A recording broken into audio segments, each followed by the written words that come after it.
কি জানেন, টিকটকে এমন একটি পরিবর্তন এসেছে যেটি অনেক ভয়ঙ্কর। এমন একটি ট্রেন্ড এসেছে যেটি আপনারা দেখলে অবাক হয়ে যাবে।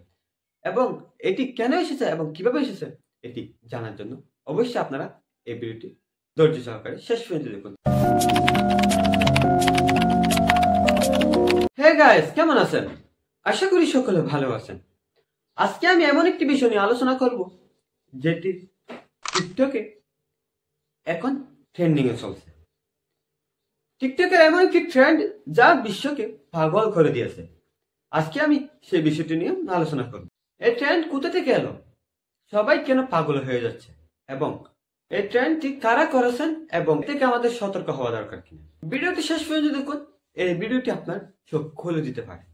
এই ট্রেন্ডে দেখা যায় হঠাৎ করে একজন মানুষ রাতে অন্ধকারে হাঁটছে এবং কেউ বনে চলে যাচ্ছে এবং কেউ কবরস্থানে চলে যাচ্ছে এবং কেউ রাত 3টার মধ্যে এই ট্রেন্ডটি ভিডিও করে 3টায় আপলোড করছে। এই ভিডিও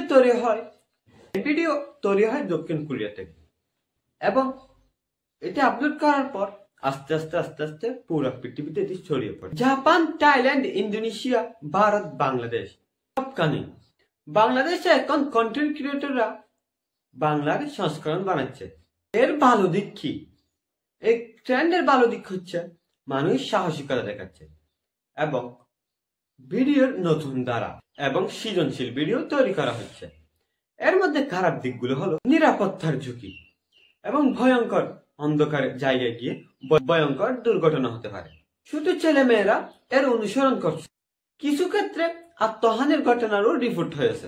টিকটক কর্তৃপক্ষ এখন কিছু ভিডিও ইতিমধ্যে রিমুভ করা শুরু করে দিয়েছে।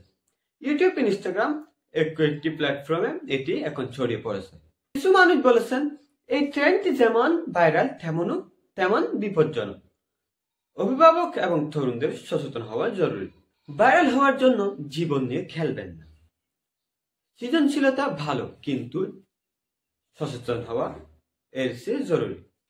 ভিডিওটি যদি ভালো লাগে তাহলে অবশ্যই লাইক করবেন এবং পরবর্তী ভিডিও পাওয়ার জন্য অবশ্যই আমার চ্যানেলটি সাবস্ক্রাইব করবেন। তো বন্ধুরা, আজকের ভিডিওটি এখানে ছিল। আসসালামু আলাইকুম ওয়া রাহমাতুল্লাহি ওয়া বারাকাতুহু।